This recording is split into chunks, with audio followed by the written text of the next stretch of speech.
to another episode, Middle Ground with JLE, L.L.C, where we treat you like family. That is the theme song, Detroit Love, off my first album, The JLE Experience. Go check it out. I own the music and copyright, so don't be on Facebook. I always got to say that. We got another great guest for you in the season 11. We have a fellow Wayne State Warrior strong up here, and North Carolina State University assistant professor. Make sure I say it right. Dr. Ariel E. Seay-Howard. Seay-Howard, yep. Welcome to the show.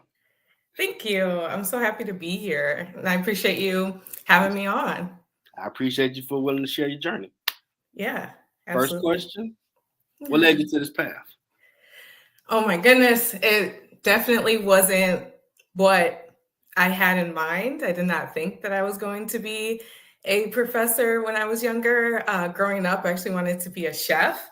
So I did that journey. I went to Mott Community College in Michigan, Flint, Michigan, and I received my culinary arts degree there and cooked in some restaurants, helped open two food establishments. And doing all of that, I was actually going to Oakland University in Rochester, Michigan, and that's where I received my bachelor's of arts. And I was taking communication classes because that's what I was going into. That was my major. I fell in love with the human side of communication, like understanding how humans communicated with each other, but through like the race component too. So how do we communicate with each other, like, and that don't look like each other, basically. And I was really interested and still very interested in just different cultural customs and values and traditions and learning all of that. And so after like a long journey, I would say I came to the realization that I actually wanted to teach this type of discipline and teach in this field and get paid more than I would just at a K through 12 educational system. So I'm like, okay, well, I'm going to have to go and actually get my doctorate probably to do that. And so I ended up going to Eastern Michigan with the encouragement of my husband, because he's an Eastern Michigan alumni. And I ended up going there for my master's and then going to Wayne State for my doctorate. And so it was just a weird journey. It wasn't, like I said, it wasn't something that I was planning to do, but I'm happy that I ended up where I'm at. And it's literally my purpose. It's where I need to be. I'm doing exactly what I love, and I'm so comfortable in it too. But, you know, you can be real. You can't get the game from Wayne State. You know, we got right. I'm so happy I went to Wayne, though, for my doctorate. It was the best place. Wayne give it to you for real. For real. I mean, it was rigorous. But it was definitely the best place for me to do my training. Seriously. It prepared me for where I'm at now. Mm-hmm. Now, they might give you some bull jive in the beginning. They fix a lot of that. Wayne Stated? You've been Wayne Stated? Is that what you mean? I got a hold. Do you remember Helen Newberry Joy Building on Anthony Wayne? Yeah. You used to have to go there, get a ticket, and go see somebody on why you got a hold. Right. We don't know why. Lady, I'm a week out. What are you doing? What you mean you don't know? Somebody better tell me something why I got a hold of my. Right. I'm here for gosh. How many tickets we have? It's ridiculous. We have. I'm like, they're very good at their job. That's for sure. It's cool they changed that up, put everything at the Welcome Center. Yes, absolutely. Even though they moved out Z's place, that was a dope. That was like our Cheers on the corner. Yeah. But it's still open up quick. Go check them out. See good food. I was in Manoogian a lot, though. That was where my department was. So I was kind of over in that area more. Yeah, that building. I worked there for midnight shift, man. Okay. It got cold at night. I believe it. Being there working, listening to music. What's up? Hey, y'all can't be here doing y'all cheers and y'all stepping. Get out of here. Nah, man. I just mopped this flow, and y'all go to General Electric. Get out of here. You make me mad. I just mopped this flow. I was in there from like at 6 to 8 at night teaching or being a student, because I had to teach all day because I was graduate teaching assistant, and then I would have to take classes. So I'd be in there until about 8 o'clock at night, and those were about 12-hour days. I would say they were so long, but it was cold at night in there though. Yeah, I know what you're saying. Finished my music management degree. Yeah, I would leave at 6 in the morning, go to Manoogian, when I'm in the old room. So I Yeah. can get into the piano room, go take a nap, because I don't know why all the music stuff start like at 9:30. Like, you can't get nothing at 8 o'clock, man. Okay, whatever. And being there all day, by the time I got to choir around 1, I'm with the bassist. Like, if enough people come today, hey, look, I'm dead tired. I need y'all to stand right here. Put my seat right here. I'm gonna take a nap. No. Being that boy nap. La la la la. He just finally caught on, like, you mean I was like, hey man, I'm grinding, dude. I'm trying to get out of here. Right. That's true. You got what you gotta do. Yeah. Then I dropped out and came back and came corporate. Like, music management, same as business management. Man, I should have been. My homeboy did tell me on the phone, but I was like, man, what you talking about? Right. Didn't listen to him. Yeah. Probably could have got done quicker, but they teach you the game, man. People that's out there doing and talking to you, like, wow. Yeah, I get one they credit on that one. They make sure you know what you're doing. Yeah. Can't sit there and teach you. Mm-hmm. Now, what is an assistant professor, and what is their duties different from a professor? Yeah, so this is like more of an entry level position. So usually it's your first time actually on the job as a professor doing the work and not being a student anymore. And so my duties right now, I was lucky enough to, like, with North Carolina State University, they've just given me a 1-1 load, which is I'm only teaching one class per semester this first year, which is really nice because that gives me time to still do my research. And since NC State is also an R1 like Wayne State, like I was saying, when I was in the grad program at Wayne State, they did a really good job of teaching us what it's going to be like when you are actually on the job. So what they care about is usually service, research, and teaching, but research is usually number one since it's an R1 research one university. And so like that's essentially what I'm doing. I'm working on my research still, and then I'm also teaching my one class, which is a race and communication class. I'm enjoying it. The students are awesome. It's a very heavy topic, and a lot of the students have never even. What is that about? So race and communication is basically how I'm teaching it is we're looking at different ways that race has been communicated through society. So whether that be through the media, you know, like how images have been constructed of like the Black community or different other communities, and how that communication through that medium has created these actual belief systems for our society, and that essentially is one of the reasons why we treat people the way we treat people, is because we've seen it on TV, we've seen it in the media, and then we start to believe it, and then we interact in that way in real life too. And so that's one of the things I'm teaching them. I'm looking at different theories, so like double consciousness by W.E.B. Du Bois, and just other types of theories, because I think it's interesting to look at these different perspectives through those different perspectives. You can understand race in these different ways. And so each week it's different. Like one week I'll have hip hop. So how is race being communicated through hip hop music, jazz, like in other forms of music, like we're going to, of course, be listening to Marvin Gaye and other people though, too, that have brought their consciousness and their belief systems in music and have communicated that to our society, and that's sparked social movements and other kinds of resistance, ways to resist for the Black community and other communities. So that's like in a nutshell what we're going to be doing. That's dope. Taking them to, right? Like it's pretty cool, and a lot of these students have never even heard of these different concepts, ideas, and it's really cool to be able to introduce those to these students because they're going out in the real world. This is seniors, so this is an upper level class. These are seniors, and so they're heading out, either going to grad school or they're going into their jobs. And for them to be taking, I call it this metaphorical toolbox with these metaphorical tools that I'm giving them into the real world, they can hopefully help solve some of these issues or help, close the racial gap and all of that we've been dealing with. Now y'all gonna cover Pac as well in there? Because he definitely talks about it. Absolutely. Yeah, absolutely. I can't wait. I'm excited for that week. Yeah, I remember a music class. We had to listen to all type of different music, and I had to listen to was it Me Against the World or Dear Mama? Yeah. That's Simon. I'm like, I'm Changes. Changes is a good one too. Yeah.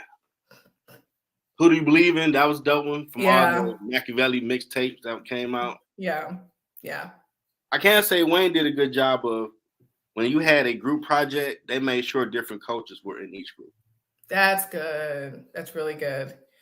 Yeah, that's important. And that's what I want these students to be taking away from this class as well. How can you communicate with people that don't look like you and be comfortable about it? But then also, how do you know when to leave an unproductive conversation as well? Because I feel like a lot of times we'll have these conversations about race, or people will be talking to other people, and this hot topics come up, politics come up, all these different things, and people want to get into a fight about it. They're not really listening to the other person. You don't have to be persuaded by what this person is saying. You can at least we can agree to disagree, or we can just listen to them and be like, okay, that's your perspective. That's where you're coming from. I get that. This is mine. Okay, cool. And just learning a different perspective, right? So that's what I want to teach them, and I want them to be able to walk away with those tools, basically. That sounds awesome. Now, my big bro Doug want to know, how do your students respond to folk and country messages? Oh, it's so interesting. I was just watching this. Do you know? Have you seen Explained on Netflix? Have you ever heard of that show? It's like it's kind of like a series, and it's called Explained, and it just explains like different things, like explain time, explains check it out ice cream. Okay, stuff like that. But today I just watched one that was Explain country music.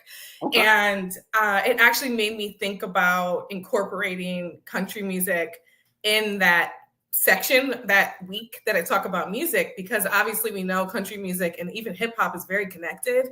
And also it derives from so many different cultures as well. And I want to be able to talk about that and talk about the origins of it too. So I haven't talked to respond to the person that just asked. I haven't done that yet. I haven't talked to them about it yet, but I definitely am going to be interested to see how they respond to it when I do bring that into that week.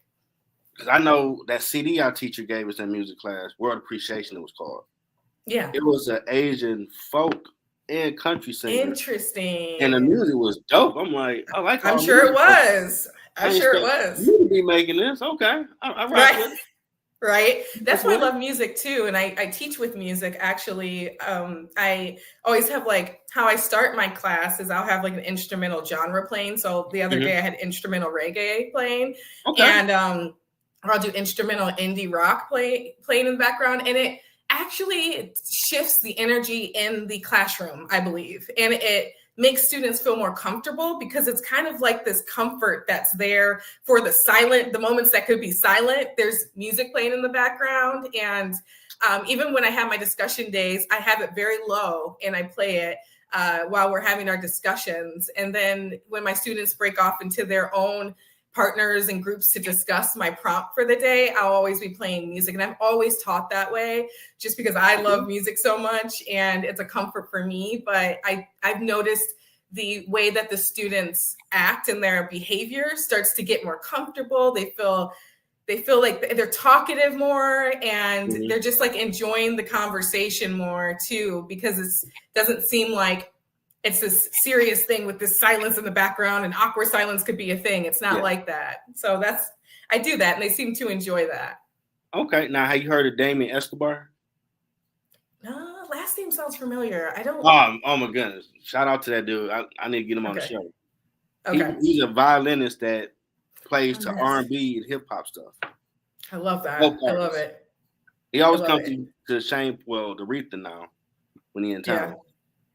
Oh my gosh, that's awesome. I just I was wondering, maybe I've seen him play because when me and my husband, we lived in Detroit, we would always be down in Detroit with we're just seeing different, the free events, Beacon Park and all of that, and all the different parks and everything. We'd just be down there all the time. So I'm wondering if we might have seen him. I'm terrible with names though. I'm so bad. I'm good with faces and I hear the song, I know it, but the names sometimes I'm so bad. You look up Damien Escobar. I know I first heard when he did Adorn. That song that was out, but he did the instrument. I'm like, wow, Leon, like, what's that? That's awesome. Oh, this dude dope. I gotta check him out. Right. That's awesome. Yeah, I'll look them up. Okay. I'm always adding new Doug people has to. a controversial question, but I guess it's worthy. How does the alphabet movement affect the race conversation?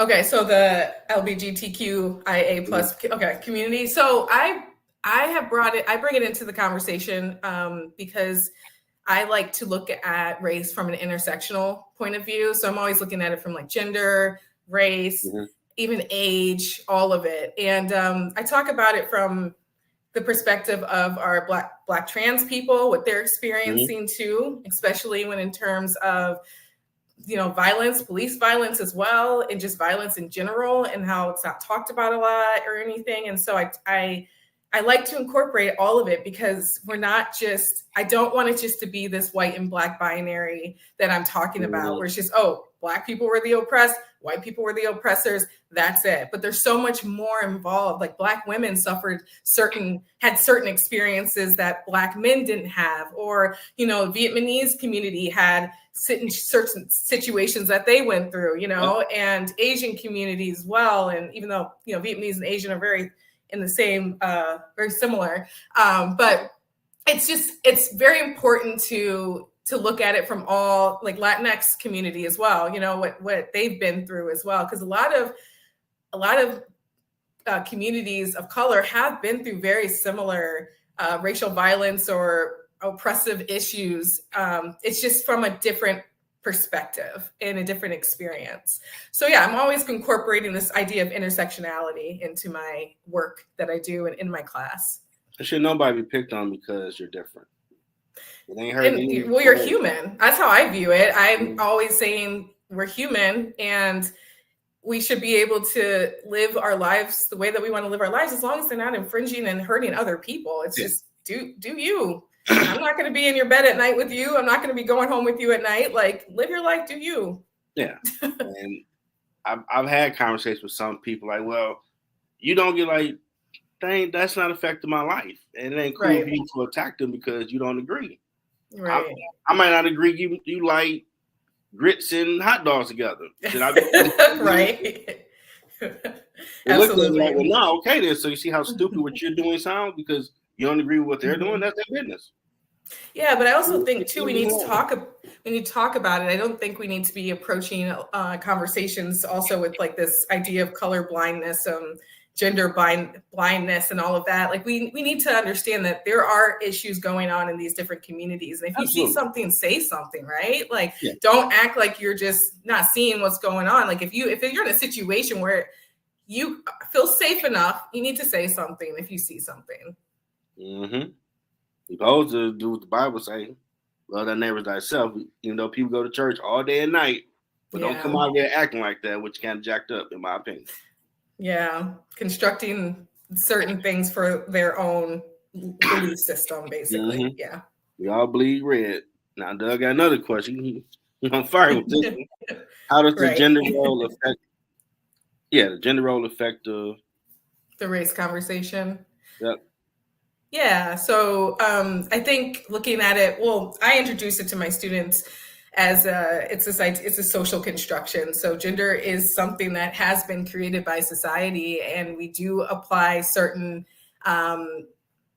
concepts and ideas to it. So for instance, the most basic one is pink for girls and blue for boys. My friend actually just told me about the situation. She has a daughter, and her daughter she had dressed her daughter in blue. And she's a baby. She's just turned 1 year old. She dressed her baby in blue. And a woman came up to her and was like, "Oh, your little boy's so cute." Oh, wow. And she's like, "Oh, thank you, that my daughter is just turning 1," or whatever she said, but she made it clear that this is a girl, not a boy. But it's because traditionally, exactly, it's because it's so constructed in our society that these are the colors that are associated with gender, that that's the first thing that she thought, hey, that's what this is. But I also talk about like the mass incarceration issue with Black men, right? And so this is a gender issue. Historically, Black men have been looked at as criminals. They've been sexualized and they've been seen as these people that are basically just creating harm onto white women and white people and just people in general. And so I talk about how that gender plays within the mass incarceration issue. I talk about how like gender also with women, especially women of color, how they've been seen through this image of fetishization, which is this objectifying of women. So that's when you only look at specific body parts and you make them the whole. That's the whole of that woman. So see a Black woman and you see, oh, it's her butt, that she should have this particular kind of body and this butt and whatever. And if she doesn't have that, then a lot of times people are like, oh, you're not even Black, or you're this, or you're that. And so it's like the idea of race being this thing that you can take away if the person doesn't have what the person perceiving the other person thinks that they should have. So I talk about that as well. And with interracial marriages, because I see this other question he has. Yeah, that's all he has. I'm actually in an interracial marriage. And so I think, so of course I'm going to bring this into the conversation, but it's not something we like hone in on or anything like that. But I do talk about how people have seen me and my husband too together, or how me being with someone who is non-Black, they might not take, if it's like a Black man seeing my relationship, they might not take my relationship that seriously. So stuff that I've experienced myself, but I haven't gone too deep into that with my class or anything, but that is my own personal experience.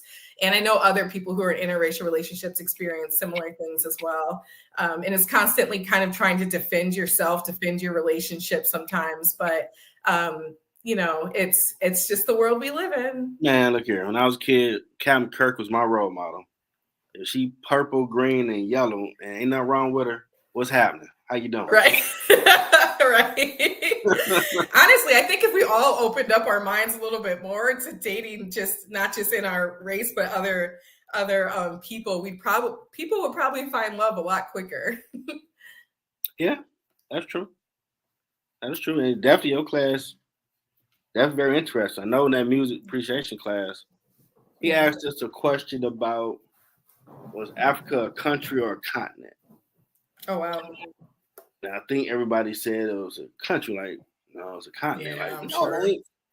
And he had to prove it to us. And then he asked, like, okay, is it a poor continent, country, whatever? Right. Yeah, it is. You know, they always got them commercials late at night, like, yeah.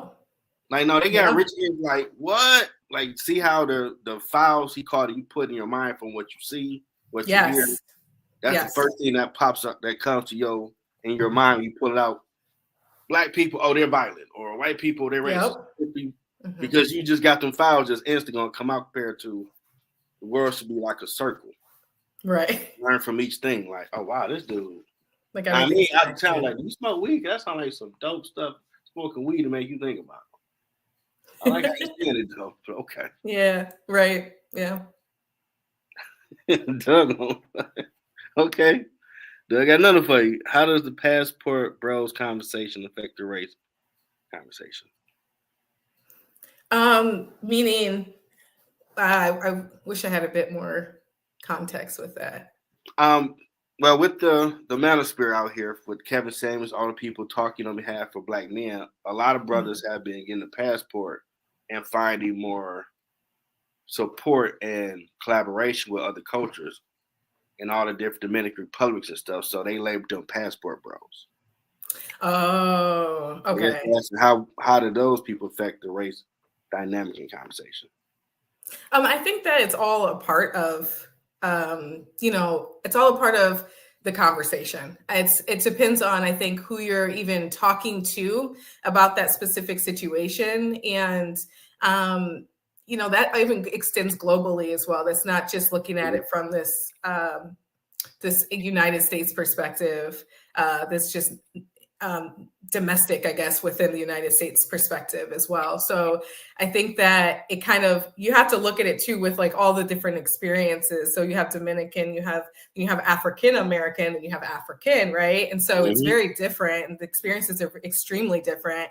And I think it's more of looking at it from a cultural perspective as well, instead of just like this is just like race. So it's ethnicity. You have the two differences. You have the ethnicity and then you have race, and ethnicity is more associated with the cultures, values, traditions, all of that kind of stuff. So I think it's interesting. I like to learn more about it because I don't know too much about it.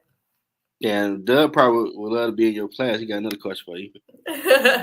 How does religion affect the race conversation? Yeah, religion is definitely something we'll talk about. I think it is very interesting with religion, because with my research, I have learned a lot with how religion impacts and has impacted Black people, specifically like Christianity, and how that's impacted people and Black people. And, I think that it's something that we all need to be learning more about. But I do think it is interesting how, African people, when they were forced to come here, they also were forced to lose their names. And that's in part because of this Christian religion during that time, and who was in really implementing that type of belief system into the people the African people, Black people that were forced to come over here. And so, like they lost their names and they became these Christian white names, and like Joe or Anna. And they didn't have their African names anymore, which took them away from their culture and their religion and all of that. And so they were forced to learn this new way. And even with Native people too, with colonization, that was the same thing as well that happened during that time. So, it's definitely intersected for sure. And even during the antebellum period with slavery, you had enslaved Black people that were forced to teach and indoctrinate the Christian religion onto other enslaved people. And it was used as a form of control and to oppress that group of people at that time. So that's just what happened, and it's connected. We need to know about it too. It doesn't mean that, Christians today are doing this type of stuff or anything like that. I don't want to put that out there, but I do want to say that this is fact and this is history and this is what happened. I definitely can say you probably had the most compelling, dopest class there. Thank you. He come with these questions. He would like to know, do you feel that if each race faced their own problems, that they could better understand other races? Oh, that's a really good question. I think that if we learn to listen to, because communication is more than just verbally talking to someone. It's also listening. Listening is a way of communicating as well, because you're receiving the message and you're interpreting it, and you're interpreting it based on your own experiences in this world. So that's why some people don't believe certain things, because their experiences were completely different than the other person that they're disagreeing with, And so I think that I don't obviously know how to solve the world's problems, but I do know that if we decided to actually respect one another and listen to each other and talk and really understand the person's experience and where they're coming from and why they feel the way that they feel, I think that we could be in a better place, because it just seems like it's at the point where people just don't even want to, if you don't believe what I believe, then I don't even want to associate with you. That's kind of what it seems like. Yeah, and that forms a dead society, because you got to have different opinions. Absolutely. If everyone thought the same, then what? We all be doing the same thing. And so it's just not.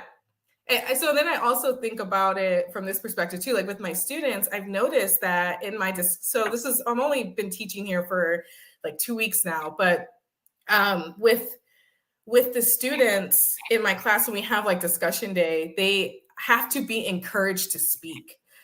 Because they just don't, they're so scared to be censored. They're so scared to say the wrong thing. They're so scared to even talk about Black and white people and to say those words. They don't know what's right and what's wrong or anything like that. So I'm over here just really encouraging the students to express themselves, but also trying to guide them with how they can feel comfortable doing that as well. And I think it's just because they've been in their bubbles. They're so used to to where their friend groups may be diverse and probably not, but everybody's kind of like in their social circles where they feel so comfortable and all of that. And so me introducing them to these different kinds of, just them walking in and hearing instrumental reggaeton music, you know, like that's probably different. And maybe they haven't really heard that music before, or maybe it's just introducing them to something different. You know, I played Bollywood type music as well too, right? And so it's like different kinds of just world music, like you're saying, and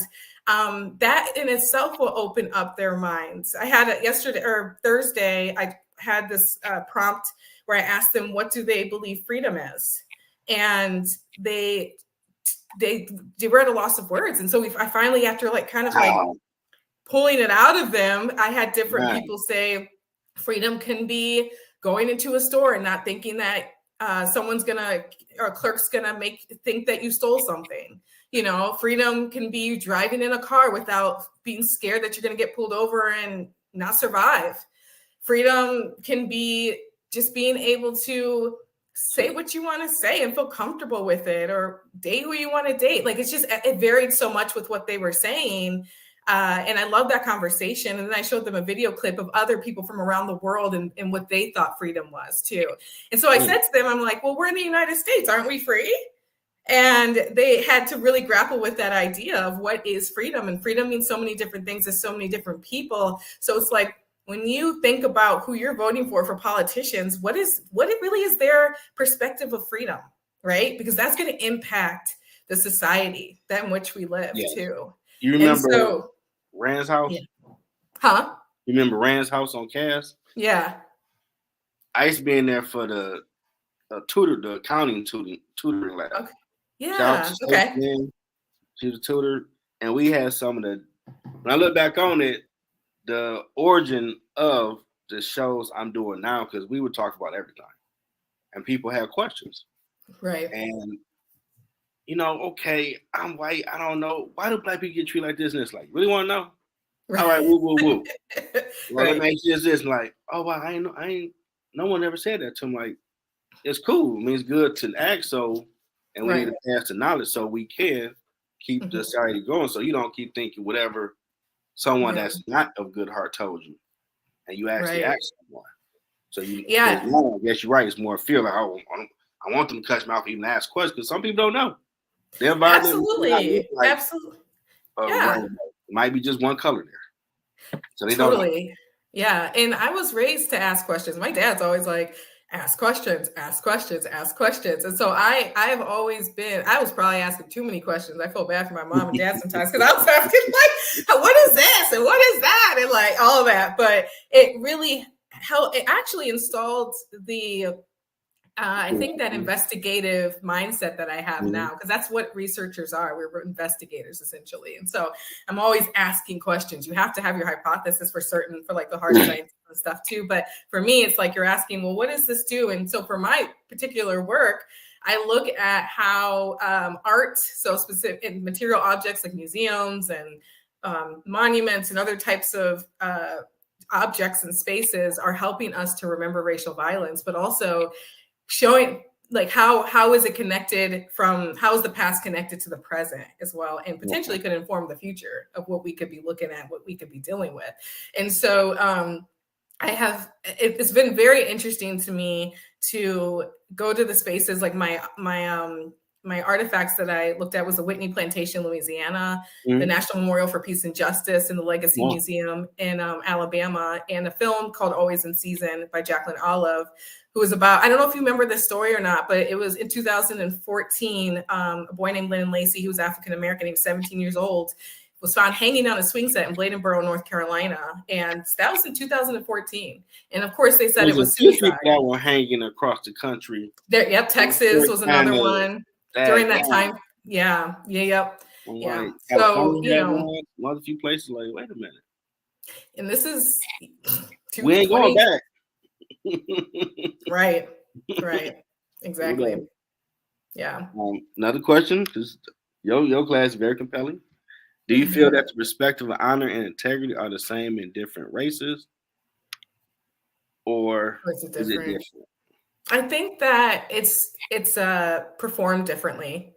Okay. I do, because if you're thinking about like Asian cultures, they honor is everything to them and their their country. And like for here in the United States, it's honor to me. I don't feel that it's held to that same level.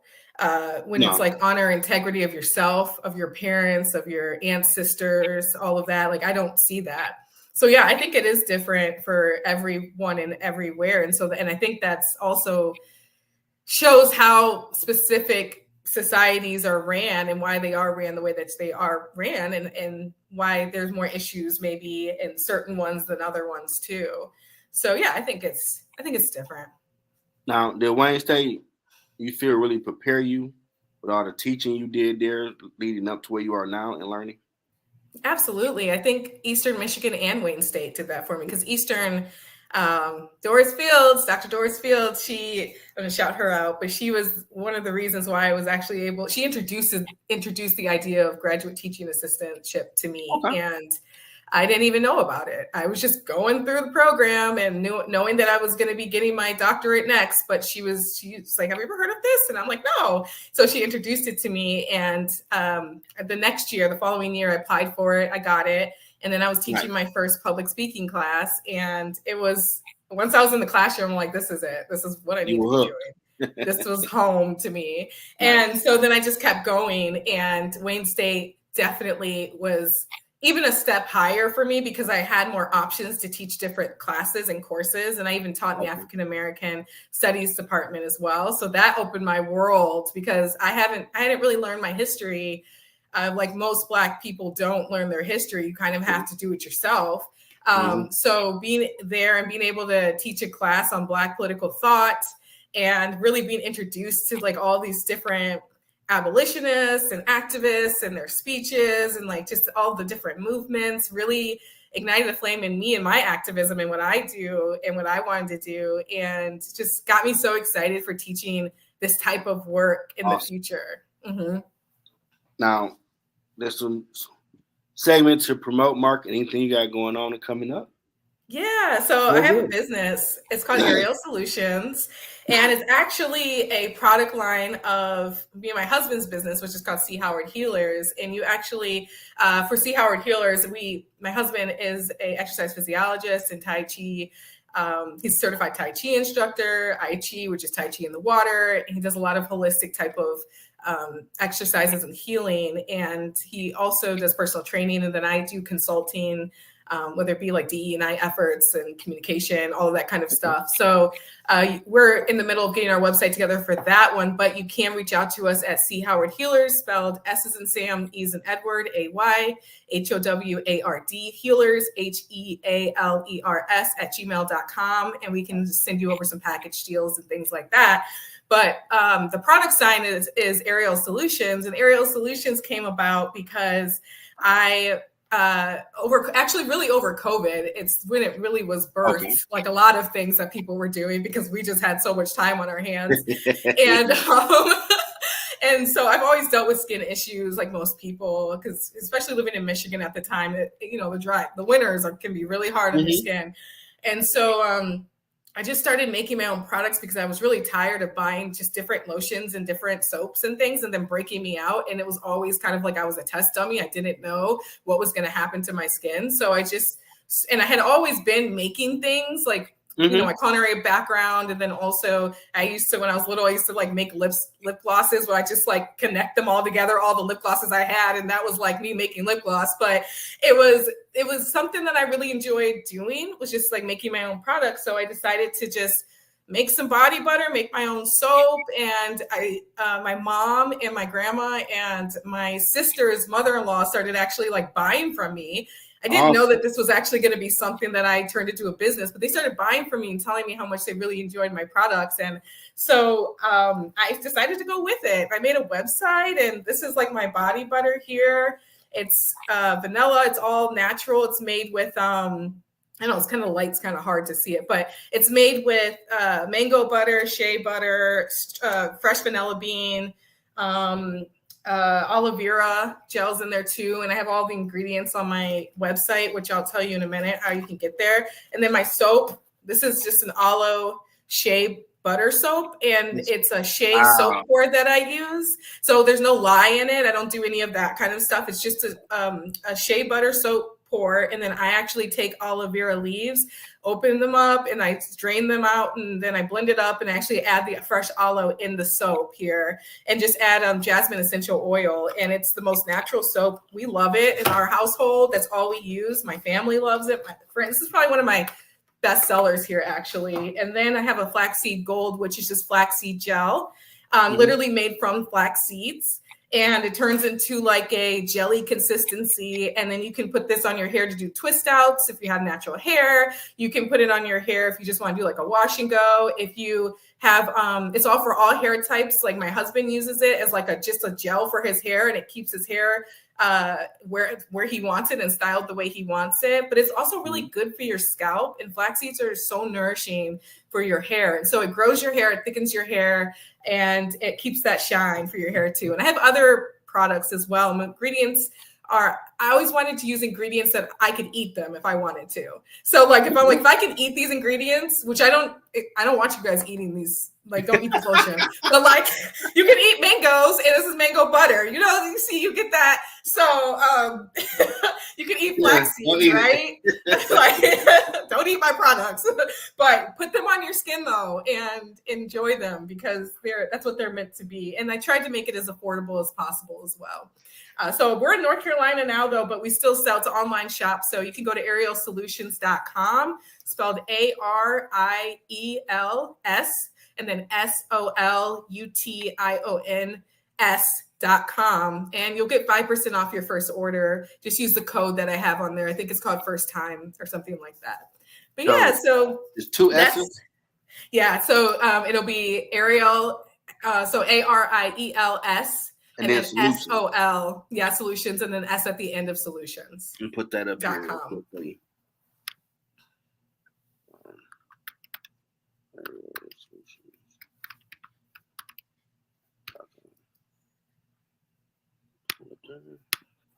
It's crazy. My guest yesterday has a business with soap and other stuff.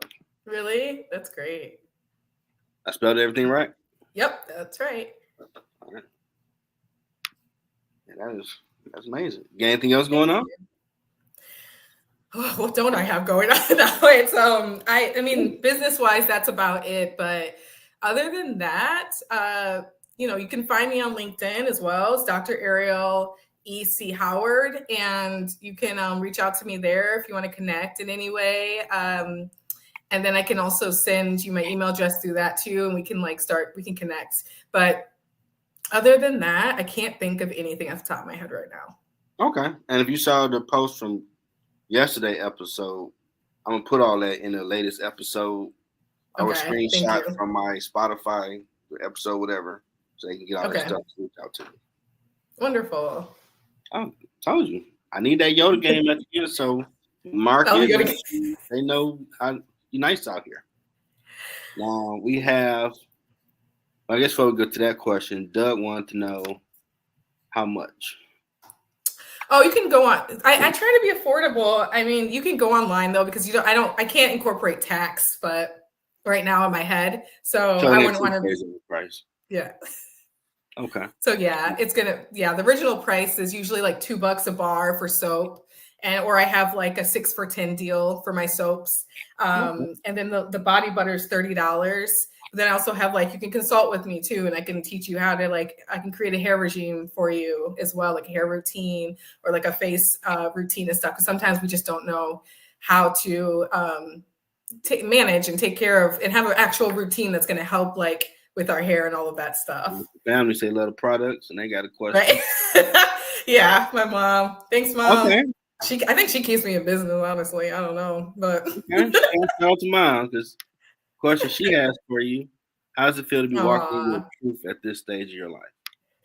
It feels so good. I was just saying that the other day to myself, that I just can't believe that I feel this fulfilled in my soul. I feel really good. It's, even though it started kind of different and weird, and I felt bad. I felt like I wasted my time with a culinary arts degree and stuff and money and all of that. But I still cook for my friends and family. And also it taught me it's interesting because following a recipe is very similar to following or creating a lesson plan. So it's very similar. So there's still like a lot of things that I learned, especially managing. I had to take management classes in culinary school and organizational classes and stuff. And all of that, you have to manage a classroom. You have to manage your time. You have to do all of that. So it's all transferable. So being able to do what I believe I'm destined to do as my purpose is very fulfilling for me. And it keeps me going every day. It's like, yeah, it's a job. So at the same time, you're going to be a little stressed and you're going to be tired, but then you still have that to fall back on, that this is what I need to be doing for myself right now and for others too. Okay. Now, what has been your biggest challenge on your journey? I would say getting in my own way, honestly, because I just fear has been something that has been so hard for me to just like move past sometimes. Like I'll feel like if something new happens where someone wants me to speak, or if I have to go to a conference I haven't been to before and present my work, I get terrified before it even happens because I'm like, am I going to be prepared? Is this going to be okay? Or are people going to grill me? Do I even know what I'm talking about? Like I have all of these different thoughts that'll get in my head. And we used to call it the imposter syndrome, but we still call it the imposter syndrome a little bit. And I have dealt with that in the past. My coworker now and good friend, Dr. Rico Self, he's said to me so many times now that imposter syndrome does not exist, because he's had an experience where he felt the imposter syndrome, but then he was like in grad school and he was looking at other people's papers because they had to do that for grading. And it was like peer review, and he saw other people were struggling too. And he's like, so this is all just, we're all in it together. We're all just trying to figure it out. That's it. That is it. And so that was my biggest challenge, I think, was just getting it out of my own way so that I could really decrease the stress that I was putting on myself and continue to just like walk in my truth and move forward and do what I need to do with clarity rather than that fear clouding my own judgment and my vision for how I see myself and how I see the work that I do. I feel that. And I mean, anything great that you're destined to do that you ain't seen nobody do it. Yeah, devil don't want you to do it, so he definitely gonna say, "Hey, you're gonna suck. Don't do it. You're gonna fall on your face. Don't even try." They're gonna have to say it through your people. You want to do what? Yeah. Man, you ain't never met no teacher. You can't do that. Right. Everybody can't rock. I can do whatever God said I can do on this planet. So that's my purpose. I'm going to figure it out, do the research, start grinding, and I'm going to get there. Right. And then having get up. You're going to get there. Yeah. Having my community of mentors as well. That has been seeing all different like women of color doing what I'm doing and having them as my mentors has been huge for me. And, men of color too. And the non-people of color that have still helped me as well. And that has been, and plus my family support, I don't believe I would be where I am today if I didn't have all of my network of my social network, my husband, my educational network as well. And my mentors have turned friends, but they're still my mentors. They're still checking in on me. And I don't want to fail them either. Like I want to keep going for myself, for my family, for my ancestors, it's not just me that's in this. It's more than just that to me. And that keeps me motivated as well. Awesome. In your words, what has been your impact in the community?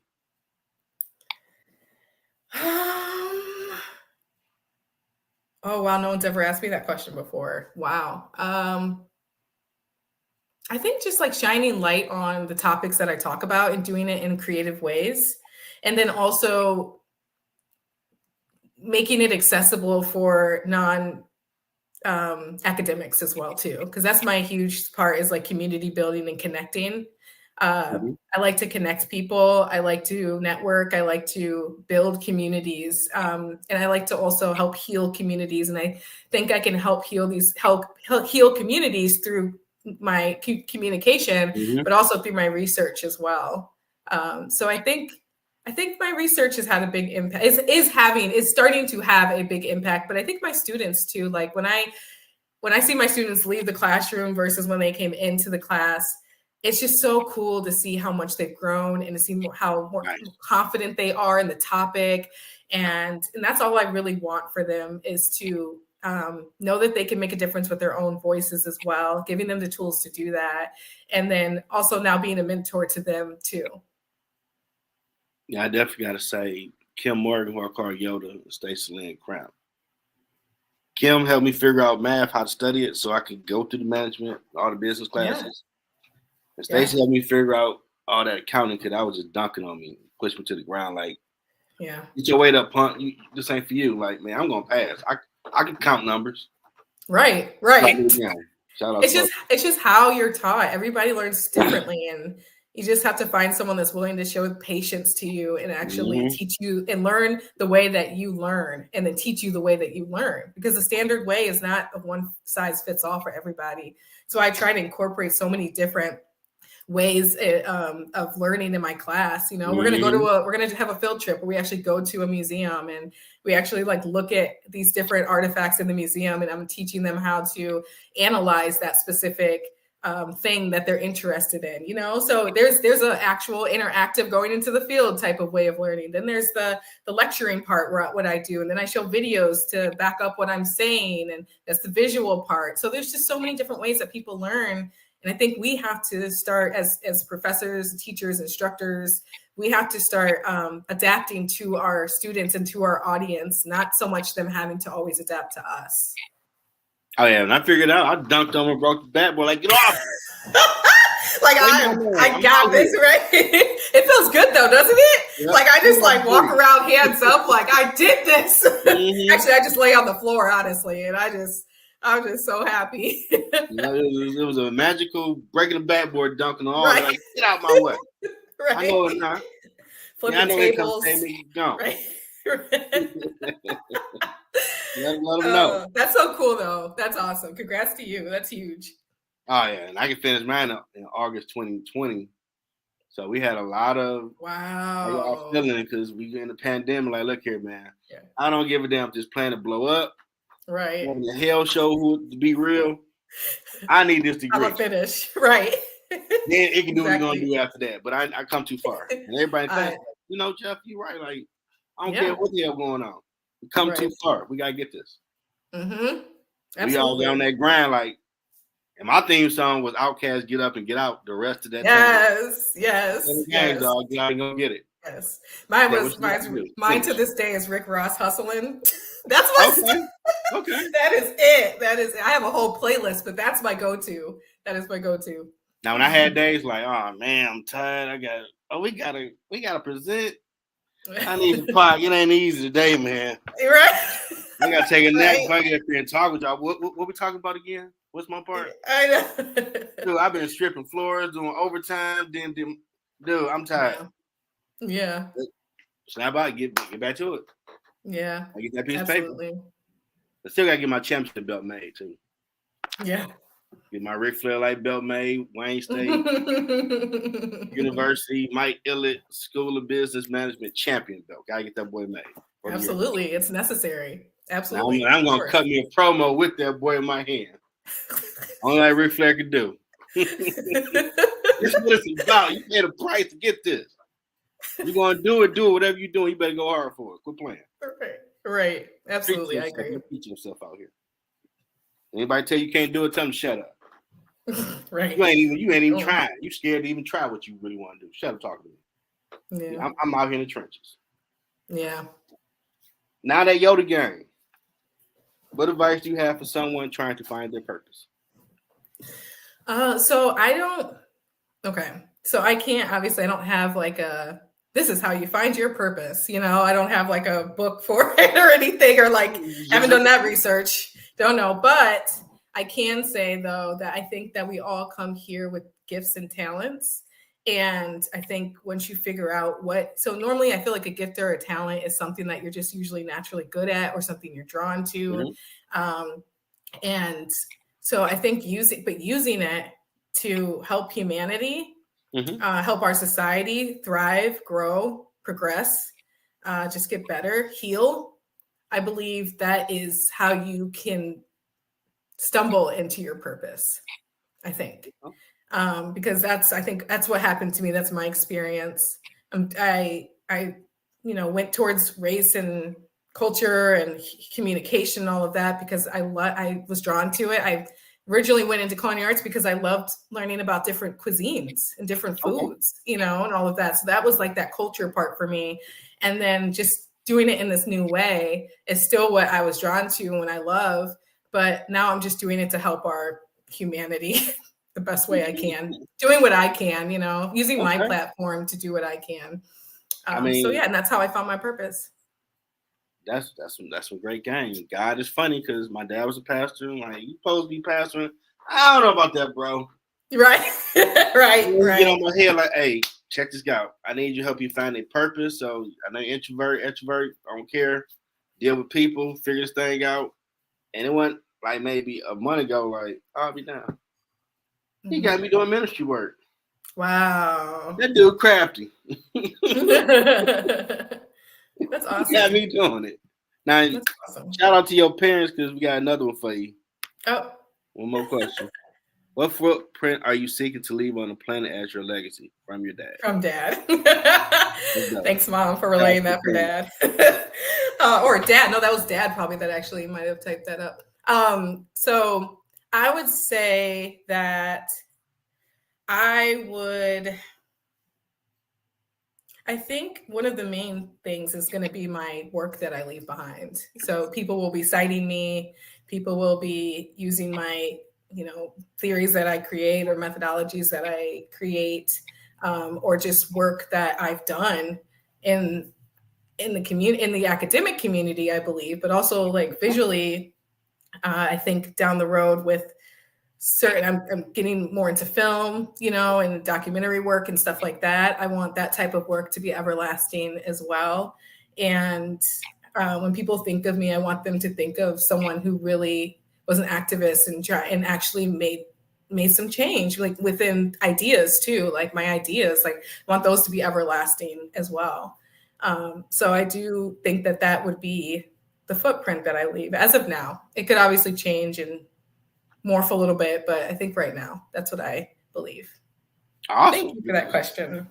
Man, it's been a fun one. This is great. Making these reels on this one. There's a lot of information right here. That's some good stuff, though. Good stuff. Is this your first podcast ever interview? No, I was actually on one before, but so yeah, I think this is the second one, I would say. Okay.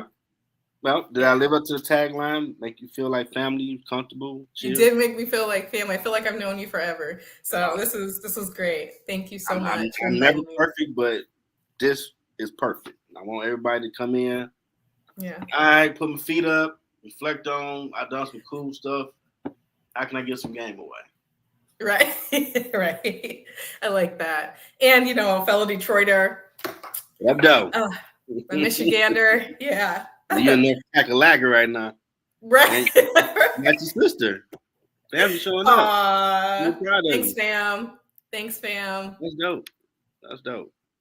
Oh, I love you guys. And thanks everyone for showing up, whoever came on and listened, and the questions. Doug. Yeah.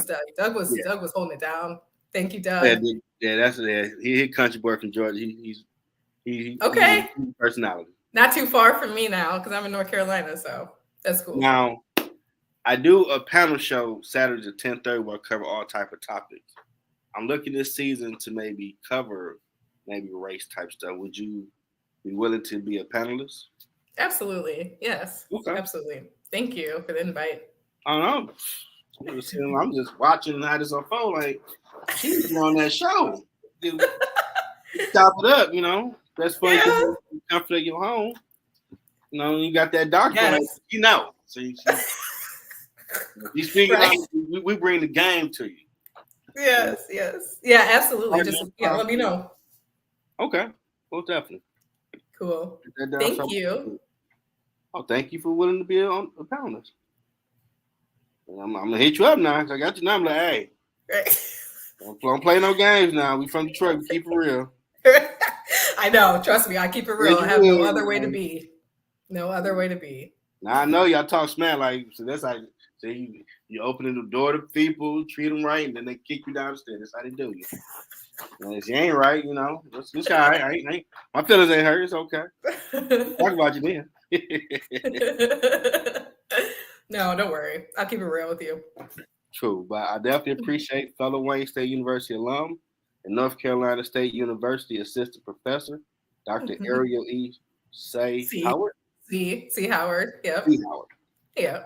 Down, so you really see so. Yeah, it's just like the letter C. People want to do too much with the Y, but yeah, that A throwing off. Okay, so I'm like, it's the for the hooked on phonics people, it's the sometimes Y for that one. So just think of the SEA. Don't even worry about the Y, and you'll be saying Dr. it right. Ariel E. Seay-Howard.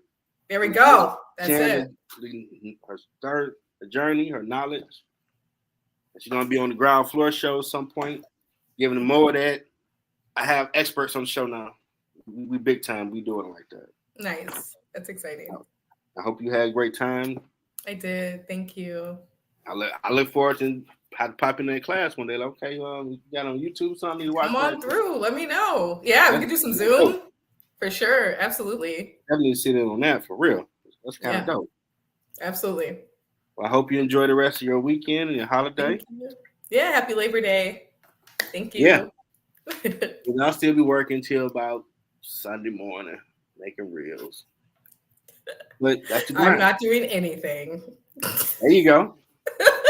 I'm finding some me time in there. I'm finding some. You gotta find balance. You should. You definitely should, for sure. Balance. You know, watch the cartoons, something, listen to music, write a song. Hey, you gotta do what you gotta do. You know. But definitely enjoy yourself. Appreciate you. And I'll put all this up and I'll tag you in it on LinkedIn and all this stuff. Okay. Thank you so much. You have a good night. Bye, everyone. And you're always welcome back. Thank you. Okay. Bye.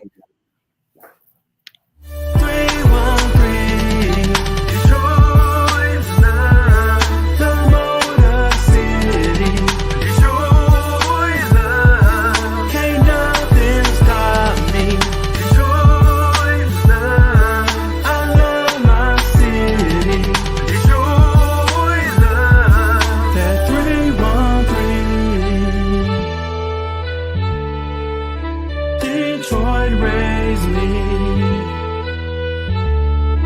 Detroit's in me. Can't nothing stop me. 313 Detroit's love, the Motor City. Detroit's love, can't nothing stop me.